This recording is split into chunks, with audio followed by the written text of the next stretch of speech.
everyone. Hi.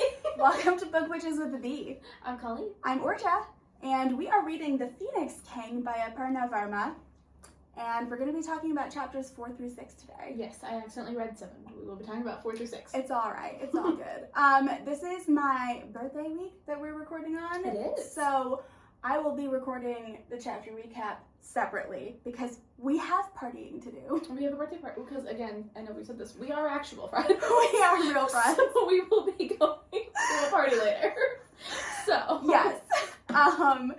So cheers to me. Oh. I'm sorry, everyone. Cheers. I'm a Sagittarius. This should surprise no one. Cheers. Also, I'm drinking our whiskey that we made a couple of episodes ago. Yes, we tried it sober and it was very good. And both of my parents agreed. So yeah. And we drink a lot of whiskey in my house. So yeah, it's good. All right, so take it away, future Orja, recording the chapter recap. Chapter recap.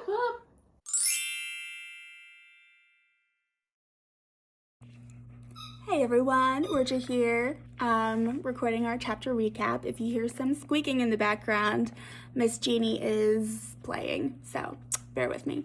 So, chapter 4. Alina travels across the desert to the lush Agni Mountains to visit the Temple of Fire. The temple is ancient, lotus-shaped, and symbolizes 8 tenets of the Phoenix. Alina must climb the long staircase as a reminder of her lower status compared to her father, the king. She meets Majnud, the spear, and Arish, the Astra, upon arrival. Alina enters the temple alone, passing through the incense, chanting an oppressive heat. Her father, King Leo, undergoes the Ashanta ritual, sitting within the eternal fire unharmed. Saina, the high priestess, tells Alina she will one day sit in the flames as queen, though Alina doubts her strength, as she has not been able to withstand the fire without getting burned yet.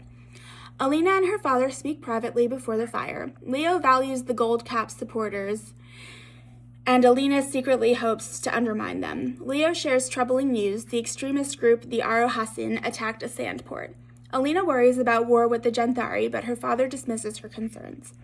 Leo reveals he has made a deal with Samson Ketu, a powerful Sasharian mercenary with a flawless battle record, who we know as Sam, aka Yasin's childhood friend.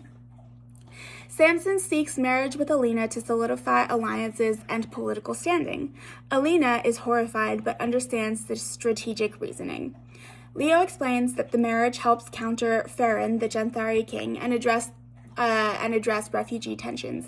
Leo also hints that Samson has personal ambitions beyond serving Farron. He also reveals that Yasin Knight, a notorious former Arohasin assassin, will join Alina's guard. Alina fears Yasin's presence will draw danger, but Leo sees strategic value. The king warns that if Samson and Yasin prove false, Ravens will watch them burn. Which brings us to chapter 5. Leo reflects, this is from Leo's point of view, Leo reflects on the eternal fire calming after the ceremony and on Alina's unease before leaving. He wants Yasin Knight close, believing surveillance will keep the assassin in check. Leo admires the phoenix statue and recalls childhood beliefs about becoming a prophet. After learning to withstand the fire, he realizes that fire is a tool of myth and power, not divinity. He believes fear and belief are the foundations of control. Saina, the high priestess, calls Leo to an underground chamber beneath the temple. Priests live and work in the tunnels despite serving the eternal fire. Leo reinforces the temple's importance to his rule through funding and ritual. Saina shows Leo an injured young priest burned by the eternal fire.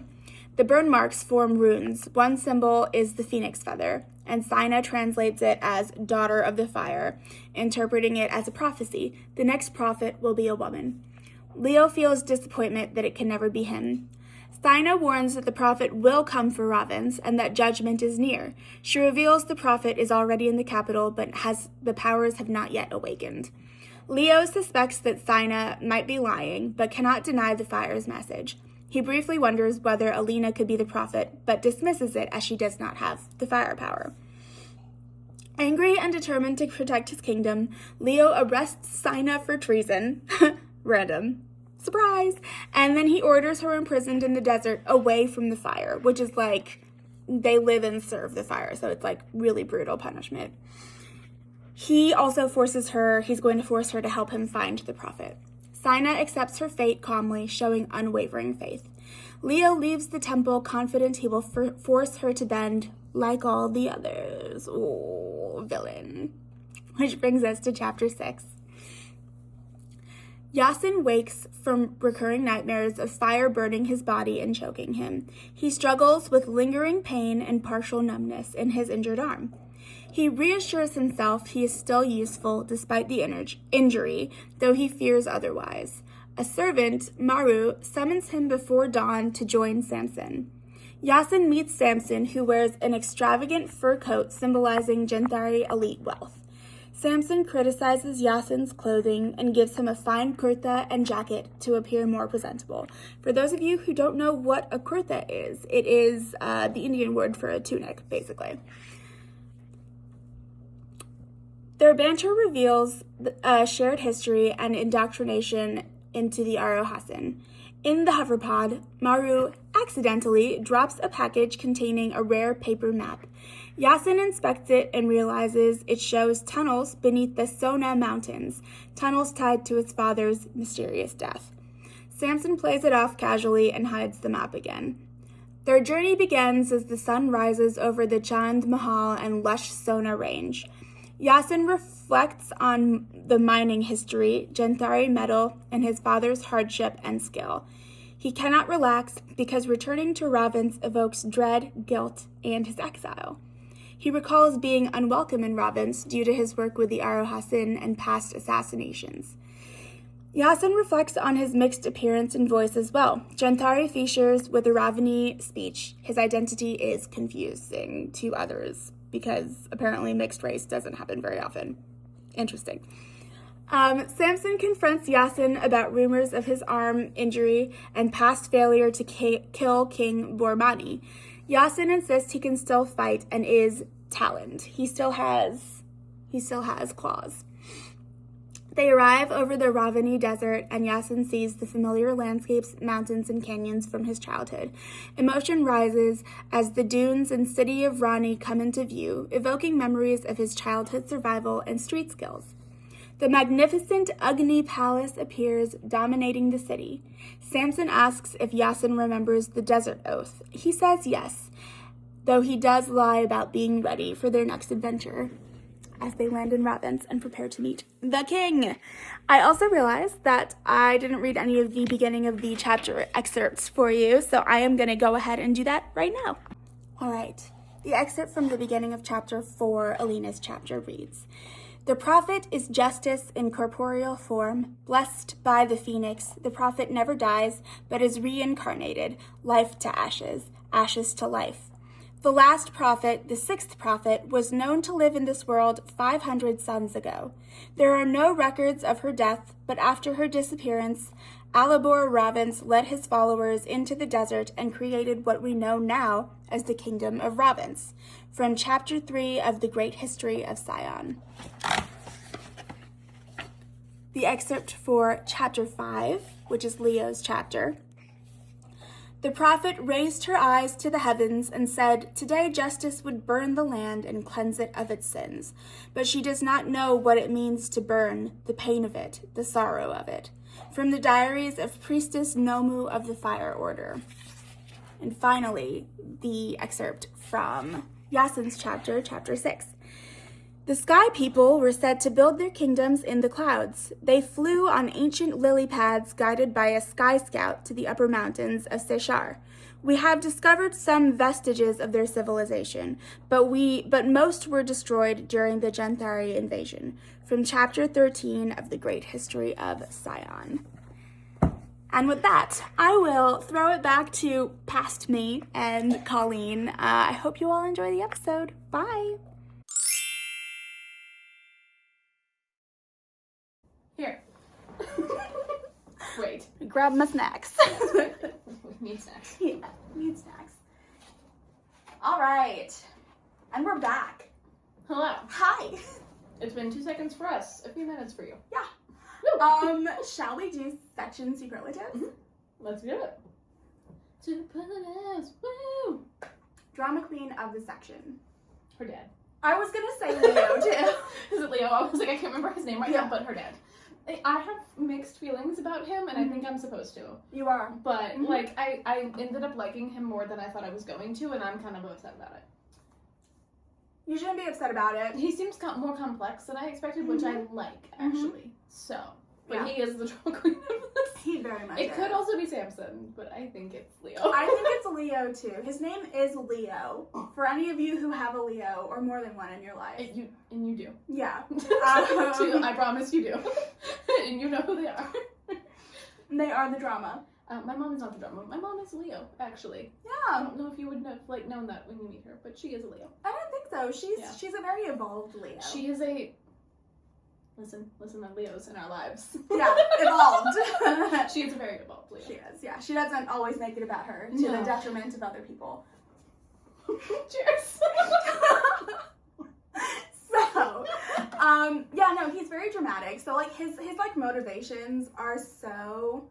I like that we get chapters from his point of view. Yeah, he's very fear-based. Yeah. And you can tell when he's talking about things and you see his heart and where it's at, and you're like, oh. Yeah. Cool. But he is kind of also the villain. No, he's conceited in a way that, like, is weird. Yeah, he's like, no, he's entitled. He is entitled. He's entitled, and he thinks his whole family, it's very royal. Like, his whole family is entitled. Like, well, Elena's not, but, like, he thinks his family is entitled to what they were given, which, I mean, from him, it's from by the gods, so I guess I can see why. But I agree. Okay, and craziest thing to happen. I'm trying to think. My brain is saying, because I don't remember exactly what chapter, but when he arrested the priestess. Yes, wild. Which is kind of why I think he's the drama queen. Well, again, like, you're getting a chapter from his point of view. We know Alina views him as a villain, as he's also her father. She loves him. Yeah. But we know she views him as a villain. But then you get, like, his motivations, and you're like, oh, maybe they just have a misunderstood relationship. And then he arrests the priestess. And you're like, wait. What? You're like, so is he the villain? Yeah. Because I think he is, but also, like, but no. I will say it's very complicated. So, what I'm thinking this is, interestingly, if, like, we got a book from the perspective of Feyre and Rhys's kid. Because I think he has similar, like, Rhys energy. Interesting. Like, if Feyre had died. I like it. And Rhys was kind of just, like, left up to his own devices for a couple years. Yeah. Because it's similar, right? Like, they arrest people, they torture people, they do those things, and, like, in their minds, it's to protect. It's for good. And, like, we see that. Yeah. And we kind of are led to be like, oh, that's a good motivation, but in reality, there's two sides to every story, and they are Exactly. most definitely the villains. Yeah, no, they are. In other people's stories. But they're supposed to be. Yeah. Like, even in that book, they're kind of supposed to true. be the morally gray. That's the point. It's but true. I feel like that's kind of, maybe, I like it. maybe a Rhys, or maybe even like a Tamlin. Yeah. Something along those lines. I feel like more Rhys. I think Tamlin in his mind, maybe more of a Tamlin. Honestly, more of a Tamlin. Tamlin believes that he is the good guy, and his motivations... Yeah, Rhys understands that he's not. I do think Leo thinks he's good. Yeah, Leo does think he's good. Yeah. Yeah, so does Tamlin. And I know we bash Tamlin a lot And on he this deserves podcast. it. He does, but I do think that in his mind, he's doing what he thinks is right. Correct. Which, I mean, I applaud him for that. Yeah. I am intrigued. Everyone talks about, which is true, Sarah J. Maas is great at character redemption arcs. I actually think Aparna is going to be really good at them as well. I think she's good at writing complex characters, which I love. I'm so excited about my reading this. favorite. Yeah. As we know, I love a character-driven story. So, which I feel like this very much is. It's plot too, but in a way that Don't mind my celery crunching. characters drive plot. So. Yes. Also, I don't know if you know this about me. I absolutely hate celery and think it's the worst thing on the planet. I used to as well. Yeah. I haven't tried it again somewhat recently. It's the string. It is the string, so you can pull the strings off. Okay, I might try. I did not for this one, but I don't hate celery anymore. So. I struggle. I had it in a soup recently and I just like picked around it. It's like the one like outside of the chicken thing that I'm really picky about. Interestingly enough, having celery in soup is what made me start to like celery. But it's only when I knew that I had to put celery in the soup for the flavor, and so I peeled the strings off before I cooked it, and then I was like, oh, this is actually fine. That's fair. Yeah. That's fair. Fun fact. It's my one. It's not my one, but like I'm gonna say my one. Like since childhood, I've been like, nah. That's fair. Mine is peas. See, I love a pea. Yeah. Coconut. I'm coming around to a coconut. No way. I'm getting there. Nice. I do around. love coconut. I can't do the texture anymore still, but I can do flavor. Because I'm like, I like the flavor. I'm just like That's working fair. my way up. And if it's toasted. Toasted coconut is so good. But if it's like...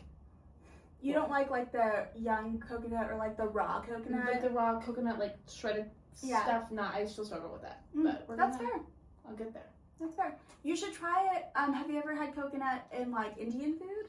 I did have I had a pastry that had it in it. That was not that way. I meant more like savory. I probably haven't didn't know it was in there. Yes. I'll be honest. So there's this Maharashtrian dish, which is the state that my mom's from, that it's just green beans, and they cook it in like the spices and stuff, and then they add this masala powder that has, I think it has sesame seeds in addition to like coriander and coriander is cilantro seeds, by the way, and cumin. Yeah. I didn't know that one. Sometimes I'm like, I'm Indian, and I say coriander, and people are like, what's coriander? And I'm like, but in addition to that, and like mustard seeds, but in addition to like all of those like savory flavors, you add fresh shredded coconut on top as a garnish.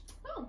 And that's quite good. It's not overpowering, it's just like a hint of it, and because you have like the green beans and it's cooked and stuff, I think that... I mean, I love a green bean. We'll have to try it out. I mean, as you know, the last time your mom cooked for me, I continually asked her how to make it, and she very politely, but was like, Colleen, no. I can't believe you did that about it, but I was like, this is so good. Mother. No, it was so fair. It was when we were getting ready for your wedding. And I was like, oh my gosh, this is so good. How do I make this? I was like, yeah. She was like, I don't think I can explain it to you right now. And I was like, that's fair. Valid, but I really like this. So I was like, when it's not this time, highly please. So funny. It was so good. Yeah. Which is stuff that I knew I had liked, but still. Yeah. So, yes, craziest thing to happen though. Leo arresting the priestess. Yeah. Yeah. It is like a very like... Okay, so I've said this, but this has been compared by the author herself to like Avatar: The Last Airbender meets something else. I don't remember what the other thing was. I don't remember. But the whole relationship between Alina and her father feels very Zuko to his father. I think it's supposed to. I do think we're getting more motivated. I mean, the fire, clearly. I do think we're getting more of like the Fire Lord's motivations more than we get with Zuko's dad. We are. And I also think that Zuko's dad is pure evil. You know, he sucks real bad. Whereas Leo has, like, complex character motivations. Yes. Yeah, like, in his chapter, I was like, oh, maybe he's fine. Yeah, and then like, surprise, priestess is getting arrested. For, like, literally no reason. Arrested for no reason, and also is, like, using this poor child's burn injury to be like, also, love that they just, they, like, read burns, right? Yes. Like, that's how they figured it out, and I was like, the burns are runes. Yeah. That's burned into his back, and then they, like, put it, it's actually cool, they put it against a map. Oh, okay. So the runes themselves mean something, but then they put an image of the runes against a map of Robin's, and they're like, use that to pinpoint the location of the supposed prophet. Okay. Yes. I missed that. I was listening to them at work, so I think I missed that. Also, Last Avatar. Yeah. Where you have like the mysterious prophet, everyone's looking for her. Yeah. And Aang, the last airbender, everyone was looking for him. So, yeah. That's true. Yes. Okay. Oh, it's time for Colleen's Corner. It's my corner. Okay, I was actually reading through my notes. So I made these last week. I was trying to remember. It's a good thing too, because I'm gonna crunch on some more veggies. Oh. A lot of my things are just kind of random, and also, I don't know if you've ever tried to make notes on a Kindle. I have, it's the worst. It's really hard, and everything is misspelled. Yeah. And it wasn't even because I did it. I swear it did it. Of this, but I thought this was interesting. Okay, Colleen's Corner. It's a theory. Okay. Maybe. So, which I think it maybe got disproved a little bit later on in the section. But as I was reading it, she says, because try as she might, she could not hold a flame, let alone sit in the eternal fire. She could not withstand the burn. So her dad's like, I got it. Like, and I know he trained himself, but there does seem to be something about him that is better with fire, right? So I said, her family line has flame magic, but it's not something she possesses. Is her family line not what she thinks? Is it what her dad suspects, and is that why he always seems so cold to her, similar to kind of like Azuka thing? Mm-hmm. Or is it just because she doesn't possess fire? Mm-hmm. Like, there's like some sort of like shame in that. That was kind of what I wrote. And then literally the next like line was, he lost his wife to madness, and his sense of fear died with her. And I said, what does that mean? Which I feel like feeds back into this, like, there seems to be this like mysterious reason, and again I don't know, but later on he said he trained himself to sit in it, so I don't know if it's like a thing that you train or if it's a thing that you're gifted, but it seems to me like maybe her dad's not her dad and that he sucks a little bit. And that's actually kind of refreshing if it is. I'm not gonna say not yes her or birth no. father. He is still her father regardless, but maybe not her birth father. I'm not gonna say yes or no to your theory because I really want you to find out. Okay. And it's not quite what you're, I will say it's not quite what you're thinking. That's what I figured. But it's also, like, 95? the madness, losing his wife to the madness is a very important part. It seemed to be. That was like, Mm-hmm. I literally go, what? Yeah. That was like, it's the last like little actual note that I made. At one point I put, her father sucks and clearly does not want to give up his power. So the king of course could land right on the holy grounds the heir would need to climb. So there's very much like a struggle going on within them, and I appreciate that Alina sees it and she recognizes it and is trying to navigate it. Yeah. But also like clearly still loves her father and is like accepting things. I don't know if we're not. I think it maybe is later. Well, do we know of the proposal in this chapter? Yes. Like in this section, yeah. In this section, like knows, like is accepting the proposal, and like because I think she sees it as a strong suit for her people or whatever. But it's interesting that like clearly she's still like following someone, and I don't think she's like just doing it to like appease her father. I think she's truly like, I love him, we're gonna do it, kind of thing, and moving forward. But I don't know. I'm really excited for you to find out. Me too. Yeah. Do you remember your theory from the first episode, where the tea shop woman is somehow related to Alina? Yeah. I just wanted to make sure you remembered that. That's like this is also probably just because, so I think I mentioned this before, I come from a family of adoptees, so like blood doesn't always mean family, and I know that kind of thing, but also the people that adopt you don't always mean family. It can kind of just depend on, family is who puts the work and puts in the effort into your life. That is very much how I view it. And sometimes it's your blood, sometimes it's not.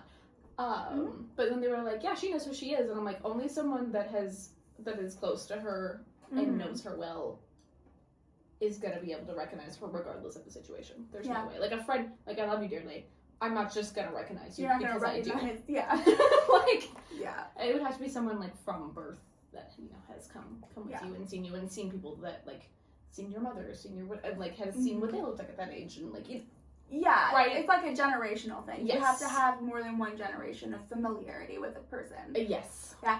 So I think it's like an aunt. I guess it could be a sister, like an older sister, but I'm getting more like an aunt vibe. I'm getting auntie vibes. I guess we'll have to keep reading to find out. So, I don't have any other like theories. And a lot of it was just like kind of going through. I liked, this is not just me talking about things, but like Samson more than I expected to as we kind of went through. He's like growing on me a little bit. I like being a pirate. He's essentially a pirate. So I'm like, he's growing on me. He's a little bit devious, but I don't mind it. So. I'm going to move us to the deep dive section. Okay. Let's go to deep dive. Deep dive. Talking about Samson and Leo and Alina and Yasin. Yeah. We get all of their points of view. We do. Which makes it, which means that like, instead of having an unreliable narrator point of view like we did in Quicksilver, Blood Over Brighthaven, so many of the books that we've read, you actually get such a full picture of what's happening. It feels more almost like you're watching a TV show or like a movie, but maybe more of a TV show than reading a book, because it switches, especially when you're listening to it. It very much switches a lot. Yeah. And you're like, oh. Yeah, but, no, I really enjoy, because, like, yeah, oh, maybe spoiler, we do get Samson's point of view at some point. No, that yeah. unsurprising. If we get Leo, of course we're gonna get Samson, Yeah, too. so if we get Leo, we got Yasin. His character is, like, I'm really excited to hear your thoughts on him, because, like, I don't like him, but I do at the same time. I'm worried I'm going to like him too much. That is my fear. Because, like, yeah. The weirdly confident, kind of deviant, clearly, if you've listened to anything, is my favorite. It is her type. Like, I like the confident man. Yeah. But in a way that, like, isn't grumpy. Yeah. And he's not. He's not grumpy at all. Like, Yasin seems great. Yasin is so moody. He's a little moody for my taste. And I understand why. Totally get it. Although I don't like that not Yasin, but Samson was a little bit of a coward. That did bug me. Mm-hmm. That little section of it, of, like, not going back for his friend, that I don't know if I can forgive, just because of the loyalty element, but I also don't know why. Yeah. Right? So I don't have his perspective on it, kind of thing. But my fear is I'm going to like him more than I should. You might, honestly. I don't know. I pick weird things about characters that I decide to like and not. It's when you're reading the chapters from the character's point of view, you unlike I mean, there's some books where you don't like them regardless, right? But, like, she does a good job of making you really see their point of view. And so you inevitably, like, start to like them when you're reading their chapter. I like the idea of sympathizing with the character a lot, and, like, being able to do that with all of them. I'm really excited about. But yes, super excited. But yes, Samson is very complex. All of them are very complex characters. All of their motivations, like, we don't really know what any of their motivations are currently, to be honest. No, we don't have I mean, some of them seem to either, like, gain power or maintain it. I think that's Elena and Leo. I think that's clearly theirs. Yasin's uncertain. Samson's, I think, is a little bit similar, but I don't know all of it. Since, like, his is very clearly, like, I am a king. Yes. In my own right. His is for power. Yeah. Okay, going back to your point about Leo losing his wife to madness. Yeah. I want to talk about madness in characters that we don't see, and madness in characters that we do see in some of the books that we've read. Oh, in the books that we've read, okay. And TV shows. Okay. Movies. The first thing I thought of was Jane Eyre. That was it. That was, like, immediately, anytime, like, a woman is considered mad, I'm like, oh yeah, Jane Eyre. Yes. I love that comparison. I wasn't even thinking about that, to be honest. That's so if you have not read Jane Eyre, this is a huge spoiler for you. Surprise. Yeah, honestly, yeah. This is the whole crux of the book. This is a huge spoiler. So if you have not read or seen Jane Eyre and you want to, just skip the next, like, 2 minutes. Which, recommend. I don't like the other Brontes. I like Jane Eyre. Jane Eyre is good. So. The main, I forget his name, but Michael Fassbender in the latest remake. Which I like. So hot. So hot. The main male interest character. I can't think of his name either. It's not. It's also not. Does it start with an F? I remember thinking H, but I think I'm just thinking of Heathcliff. But I'm like, are they both? Because I remember they used a lot of the same names. Thinking of Fassbender. No, I think so. I actually don't. I don't have my phone on me to Google it either. No, yours is. Anyways, Jane Eyre's main love interest. Big secret is he has a wife who is locked in an attic because she's mad, quote unquote. It's TikTok-y whether she is or not. It's hard to tell, I think. But in the movie portrayals, they do make her seem mad. Yeah. In the book, they also make her seem mad. But I think that knowing what we know about women and their power, and what men consider madness, that was always my thought when I read it. I'm like, is she actually? I think she's lock supposed any to be. woman in the attic. I'm gonna be mad. Yeah. Yeah. I think you'll be lucky if I'm only mad. To be honest. Yeah. So. No, that's a very interesting parallel. The one that I was going to bring up, I know I've been talking about Avatar: The Last Airbender a lot, but like this is literally draws. I mean, it feels very inspired by it. Yeah, which I love. Prince Zuko's mother. First of all, we never find out what actually happened to her. Yeah, we have no idea. We have no idea, which is one of the mysteries that has driven me crazy because I love that show. I also love that show. But yeah, basically, like, there's rumors of her madness, and then she disappears, and no one knows whether she's dead or if she's imprisoned somewhere. There was something else that was like that. Anyway, continue. Because there was something I watched recently that had that as a premise. Really? That I can't think of. That it was like a big mystery of like, where did the wife go? And everyone's like, she was mad, she died. And they're like, I don't think she's actually dead. And it was like a whole thing. Think about it. But I can't think. You keep going. I'll try to think of what it was. Think about it. But yeah, there's this element of like Alina lost her mother, and you can see the grief that's there. And the interesting thing is that like you see the grief in Leo. So unlike Avatar: The Last Airbender, where the Fire Lord clearly did something to his wife. Yeah, no, he killed her. Unlike Jane Eyre, where the husband locks his wife up in the attic, you know.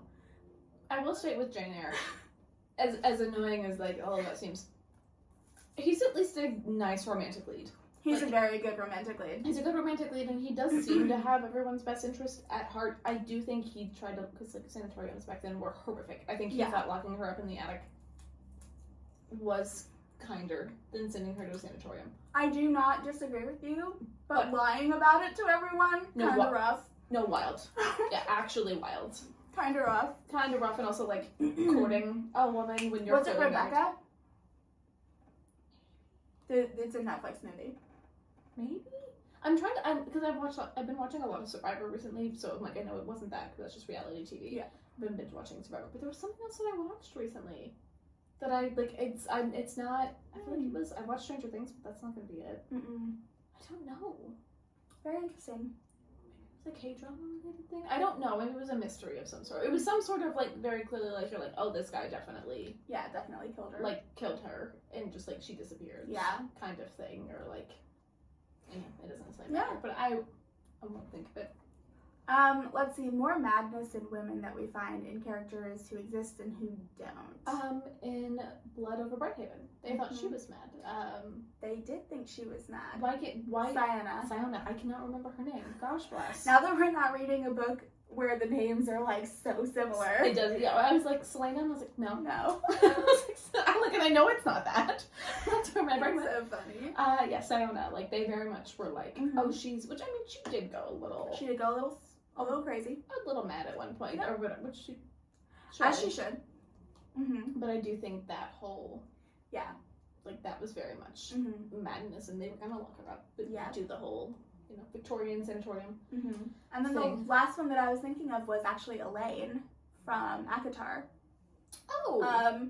Where she's not like, no one calls her mad. They realize that she's a seer. No, I do think someone said she was a little mad. But she does come off, forgive me, but a little kooky after the cauldron, as she should. Yeah. As she should. Yeah. But, like, a lot of times, you see madness associated with, like, someone who's, like, a prophet or something. Yes. So. With a prophet, and honestly, usually in women, it's not depicted in the same way in men. It is not at all. I think men go mad, but I don't think it's in the same way that women do, so I think the concept of, like, going mad is more of a female trait. It is. Hysterical. Exactly. Yeah. That's exactly what it is. I'm trying to think of anyone that I can think of that would be, like, a male version of that, but... Like, I guess the entirety of Lord of the Flies.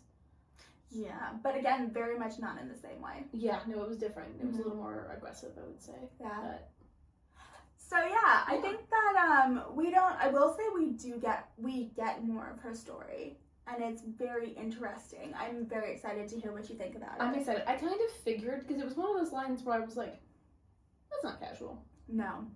Like, it is not casual. That wasn't casually dropped in there. No. Necessarily. Like, it was, like, when we were basically getting Leo's background and who he is as a person. Like, his wife died and he went mad, and I was like, excuse me? I'm like, valid, but, It's like, let's go back to that. Especially because, like, which I think is talked about a little bit in the next chapter, but we can bring it up, like, she talks about how much her parents loved each other. Yeah. Like, legitimately loved each other. Yes. And how, like, she's kind of sad that she won't have that. I feel like she's going to. But the point is she's not supposed to. I'm going to tell you, as far as love stories go, this one really keeps you on your toes. Oh, I'm excited. Yeah. I just kind of assumed it was Yasin, but, like, I don't know. Well, the picture does indicate that it might be. Might be, yeah. Which is also, I think, why I'm like, maybe I'll like a Samson kind of vibe. Because this is also a thing, and it's probably why I usually pick, like, the side character. I have a really hard time like when someone's like very clearly in love with another person, even if it's a fictional character and I'm a fictional person, I have a hard time being like, yeah, no, I could be good type, because like I'm not that character. Mm-hmm. So like clearly that's not. That's fair. Yeah. No, she keeps you on your toes. I don't think that there's any sort of resolution. Oh, interesting. In this book. Okay, interesting. I like that. Yeah. Yeah, I did buy the second one. Yes, so, the second book is out. Which I'm excited about. Yeah. But, yeah, I don't know. Yeah. I'm intrigued by it all. I, again, accidentally read into it, and, like, what's about to happen, and which will be the 8th chapter, I'm like... I don't remember what happens next. I remember the vague, like, overall. Yeah, they all meet. Basically, they all like come together in the next chapter, and it's really funny. It's actually more comical than I expected. Yeah, as well, like kind of when it happens, and there's some like intriguing bits that I was like, I'm actually sad because that's what I listened to most recently. So I was like, oh, I have so many thoughts, and I was like, I can't talk about it. It's too far ahead. So I know that you haven't seen too many Bollywood movies, but you have seen a few. I have, yes. You've seen a handful. I've seen a few, and I've watched a lot of Bollywood music videos. Yeah, I know that's not the same thing. This is written like a Bollywood movie. No, I love it. I have seen a few. Yeah. So you know, like, especially like recently watched Kabhi Khushi Kabhi Gum. I'm working my way through. Yes. We are not. What part are you at right now? Literally just got introduced to. I know the actress, and I can't think of her name off the top of my head. The main female. Kajol. I don't think we. Does she have like the long? Kajol is the actress's name. Oh yes. Okay, then maybe. Does she have like the very long hair? No, she's like the pretty young woman that dances around. Yeah. Oh, okay. Maybe it is long, and I just didn't register that it was really long. It was in a braid. It was straight when I saw her. I saw the aunties and everything. Yeah. It's like, and then there was the. So we're in the flashback right now. Yes. And Rohan, is it Raj? Raj and his brother Rohan are in the town, and he's on the stairs and he sees this woman dancing. Maybe, I don't know. We're at the Diwali party, like literally at the very beginning. We're after the flashback of the Diwali party, and the main character that I know Shah Rukh Khan is handsome, but the main guy that we see at Hrithik first, Roshan is the most handsome. Yeah, he's very handsome. He's so handsome. He's very handsome, and it's him as a little fat kid. Yeah, do you like how many fat jokes they make about it? That's a lot. It's so many. I'm like, he's like eating, and they're like, no, and then the other aunties. Yes. Like, Oh, so you're literally at the title song, Kabhi Khushi Kabhi Gum. Yeah. Yeah. Okay. Yeah, I'm there. Well, I'm so early on.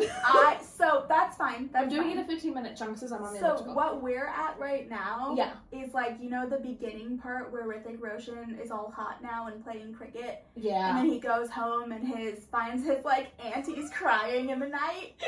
That like very long build up is where we're at right now. No, that makes sense. Yeah. No, it was a long build up, especially like because the whole like beginning, you know, we're seeing all these scenes of like happy childhood friend things and things happening, and then they also I'd love to hear your thoughts on this. They make a very huge deal about Raj being adopted. They do. It's really upsetting. Yeah. No, I was actually telling my parents about this again, adopted family, and I was like, it's interesting. I appreciate that they told him as a kid, because a lot of people don't tell the kids, and you should tell them. They'll know. I promise. They'll know. Yeah. Even if they look like you, they'll know. Mm-hmm. It's just a thing. I don't know how to explain it. They'll just know. But yeah, I thought it was so interesting in the fact that they were like, and then we just never talked about it. Never talked about it again. And it was just because like the little boy was upset, which is fair, right? He like was a little bit older. He didn't know. He's learning this information. He's probably going to be a little upset. Not because never talk about it again. Yeah, and like clearly didn't tell the younger sibling, and like they didn't. Also, were like, forbidden from telling him. Their biggest joke is that they love him more than their actually their considered blood relative. Yeah. Uh-huh. Yeah, and I'm just like, okay, that's interesting. Yeah, I did have a bit of a moment where I was like, we might want to reframe that. We might want to try again. We have not seen Kabhi Khushi Kabhi Gum, which I'm like 99% certain that there is a scene in this book that is taken straight out of one of the songs from Kabhi Khushi Kabhi Gum. If it's not that one, then there's one other movie that it might be, but I'm pretty sure it's. I mean, I'm really enjoying it. That part was weird, but I am enjoying it a lot. There's a lot. It has not aged well. There's a lot of yikes moments, but there's a lot of really fun songs too. The songs are very fun. Songs are super fun. But yeah, this is written very much like a Bollywood movie. In a Bollywood movie, it's really important to really like solidify the backstory first. That's fair. So that when you go into the action of it, you know everyone's motivations. Which I like. Yeah. To be so honest with you. I don't like it when they like Easter egg it in a story. I'm like, Mm-hmm. I have to keep up with it. I don't want to. And when I'm watching, especially if I'm watching something, I just want to go. Yeah. Like, I'm there for the ride. Unless like, take me on this ride. Yeah. I can analyze. I learned how to analyze. I studied it, but I don't want to.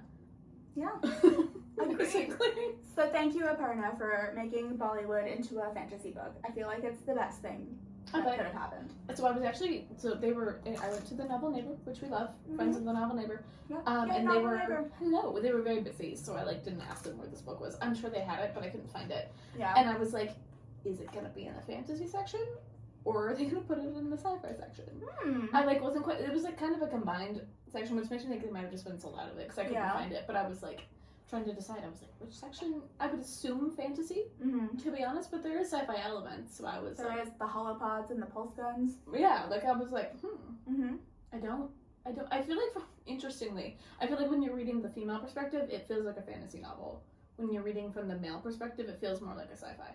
Interesting. Because they talk more about, like, the holopods and the pulse weapons, and, like, this is their favorite type of weapon to use, and then, like, Elena is, I think, more into, like, she wants to, probably because of her her lack of ability of fire, but her guard. Oh yeah, the Yumi guard. That was right. The Yumi guard. They're very magical. Yes. They're more magical than they are, like, tech based. Yes. So I feel like that's just kind of her point of view. Yeah. No, I love that. I think that's very true. So that is the vibe that I'm getting so far. I think it'll eventually kind of cross over, but it does. Yeah. Kind of. Also in this section, we find out why Janthari steel is differentiated from other steel.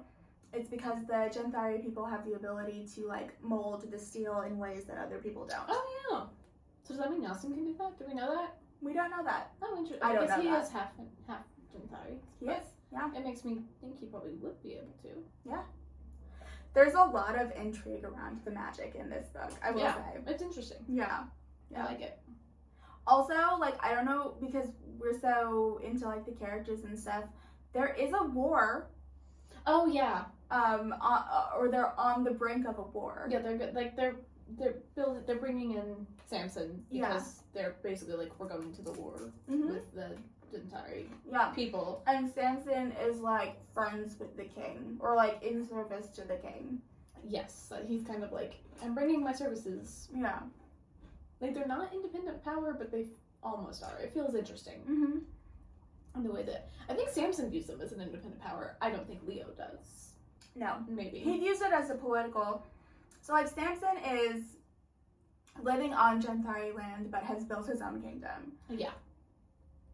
You know, like assumedly with the blessing of the Janthari king, right? I mean, yeah. I think he would have done it regardless, but yeah. He would have. But yeah, like clearly like on good terms with the king, so I think that in Leo's mind he's like, well, this is a politically good choice because then we are like allies with someone who's allies with them. With them, so like if they do attack us, you're attacking your ally as well, kind of thing. But also they have a good, like, was it Sea Force, right? Yeah. Yeah. I think so. Which I feel like what little I remember of the map, having a strong navy is important. It's a lot of islands. A lot of islands. So, yeah, very important. I can see it's like, you know, that's why the British were so good at what they did. They had a good navy. The sun never sets on the British Empire. It did though.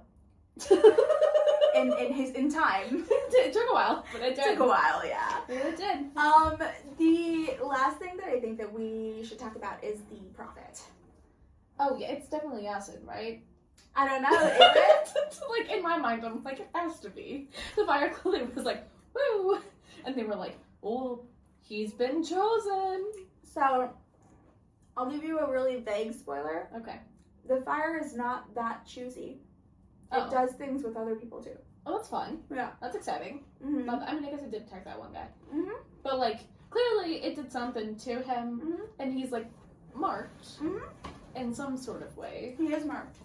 We don't, I guess he could be, like, the guard of the prophet or whatever. But the prophet, the runes also say that it's the daughter of fire. Oh, it is the daughter of fire, which he's like, could be my daughter, and he goes, no, she can't handle fire. Never mind. So, yeah, he could be the guard thing. But I was also like, maybe they got it wrong, you know? Who knows? Yeah. He's marked for something. He is marked for something. He got... I will say, Samson plays into this in a really unexpected way, too. Ooh, that's exciting. Yeah. I don't know, but he's the one that I find most intriguing, but I think it's because he's just, like... He's not even swoon-worthy. I don't know how to explain it. He's just, like, kind of swashbuckling. Yeah, which is swoon-worthy. Yeah. Yeah. The amount of times, just a tidbit. Anytime anyone sees anything that's, like, there's a pirate experience, they send it to me every time. I don't know if you also get that, because I feel like you're, like, considered pirate adjacent. People do. In a lot of ways. People send me a lot of pirate stuff. I get a lot of pirate things, and I'm like, keep sending them to me. Mm-hmm. There's a lot of pirate experience. I think I sent you one recently. You did. There's a pirate version of Medieval Times, which I've never been to Medieval Times. I would like to go. We I've should been go. to Dolly Stampede thing, which is... I have not been to that. we can go now. It was... When I went, it was...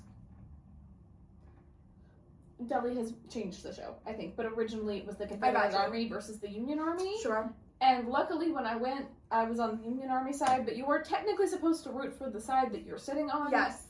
And, like, rooting for the Confederate Army just doesn't feel great. Yeah. No, So, I believe you. Especially when I'm from a state that did, although Native Americans fought for the Confederate Army for different reasons than other people did. It's complicated. Yeah, well, there's just because they were like, those people treat me badly, they might treat me better. They wouldn't have, but there was complex. It was complex. Living with Civil War from an Oklahoma perspective is very interesting. Complex. I learned about it from a Florida viewpoint, but not the same Florida viewpoint I think that everyone else thinks. Like, I did not learn about it as the War of Northern Aggression. I learned about it as the Civil War. The Confederate Army was clearly the bad guy. Oh, no, I did too. Yeah, like, I will state, I did not learn it from. Although they did at one point try to pass a law in Oklahoma while I was in high school that they could not teach the Confederate War. Huh. Because they said it was too woke, even though that's just what happened. Guys, history is crazy. I don't know if it was too woke. I don't know. For some reason, they thought they didn't like the way it was being taught, so they were, like, saying, don't teach it. And it was like... It's like, but it's a part of history. Yeah, I mean, it's not a great spot in American history. No, but that's why it's important to learn about it. Yes, no, I agree with you. But, people.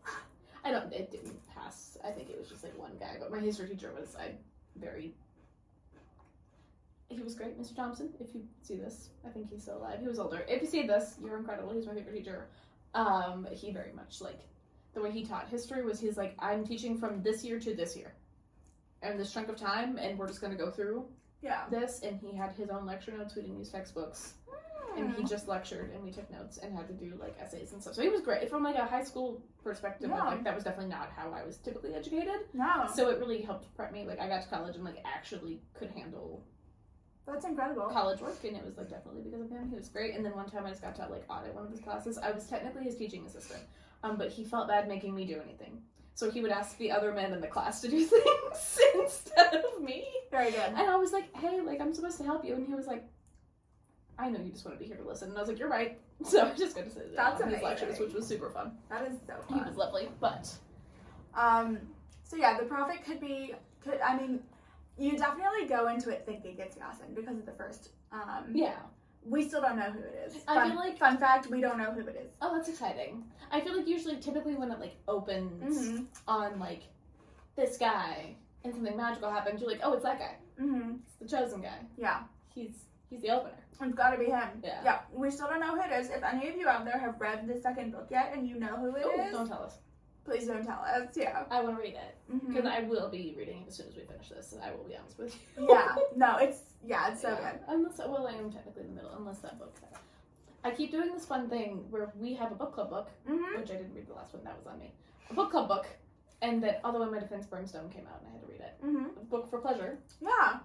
And then our book, which, like, this book. Typically I'm like, oh, it's fine, because I haven't read this one. So I'm actually having to, like, take a little more time. It is different when you've not read it before. To go through it, and I'm like, oh no. And I recently picked up another one that was just kind of a fun book, but it's a little less involved than Brimstone, which I need you to read. I haven't read it yet. I started rereading Cruel Prince instead for some reason. No, I know, and I didn't say anything then because I get it, but, like, I need you to read it so I can talk I haven't talked to a single person that has finished this book. No one I know has finished it. I just don't think I'm ready. It's fine. Okay. It's truly fine. Not like Fourth Wing. The second, what is it? Iron Flame. That book, like, killed me. Yeah. No, it's not that. Great. No, it's not even Onyx Storm. It's not even that level. Okay. There's some, like, I don't know how to explain. a lot happens, but in a way that I like remember reading it and being like, I feel like not a lot happened, but it does. Like, there's a lot of like, we get a lot more into the vampire side of things, which is really interesting. Yeah. And we get, I'm gonna be honest with you, I like Carrie. Talladega grew on me in this book. I am so excited. I love Talladega. You're going to love. I still like Carrie more. There is like a whole like buddy thing between Carrie and Kingfisher at one point. That's cute. And there's a scene that I can't talk to you about that happens with Carrie and Talladega. And it changed my viewpoint of Talladega. It also changed how I picture Talladega in my mind. Because I pictured him more as like Jamie Camelbauer, who is handsome, but not my kind of handsome. I picture him now a little bit more like a True Blood kind of vampire than like a Twilight vampire. Yeah. Based on that scene. Well, that's exciting. And I think you're going to like Talladega a lot. I already do. So you're going to like him a lot more. I'm excited. He's very intriguing. I'm a Carrie girly. I love a ginger. He's basically a pirate. But yeah. Talladega is like... Nothing wrong with it. Close to edge of Kingfisher. I gotta be honest. I like Kingfisher in a lot of ways. A lot of reasons I don't. Here's like my least favorite. Yeah. I don't hate him anymore, but I still don't love him. Yeah, I don't. He's very much the definition of like, she really nailed that moody broody. Yeah. Not for me. I do think Yasin lightens up a bit. That's good. Yeah. I liked his perspective in the beginning. Yeah. Like, I liked the way that he thought through things and the way that he viewed it, and like which is funny. In real life, having a moral compass is super great. I kind of almost don't like it sometimes in books when they do it as an excuse to make stupid decisions. Yeah. Which I feel like he does. Yeah. Yeah. He definitely does. I do, though. I enjoy how, like, steady he is. I do appreciate that he, like, sticks to something. Yeah.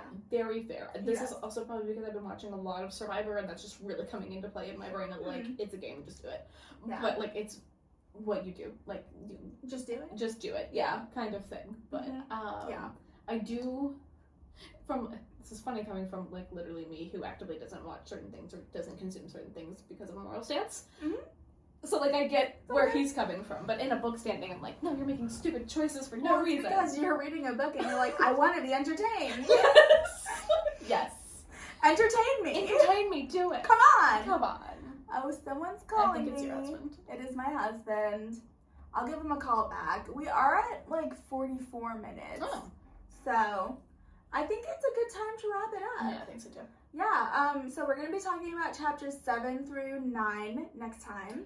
I'm excited. Me too. Because I got to the end of 7, not realizing that I accidentally did, and I was like, oh man, I have to stop here. And I was like, I should have stopped before.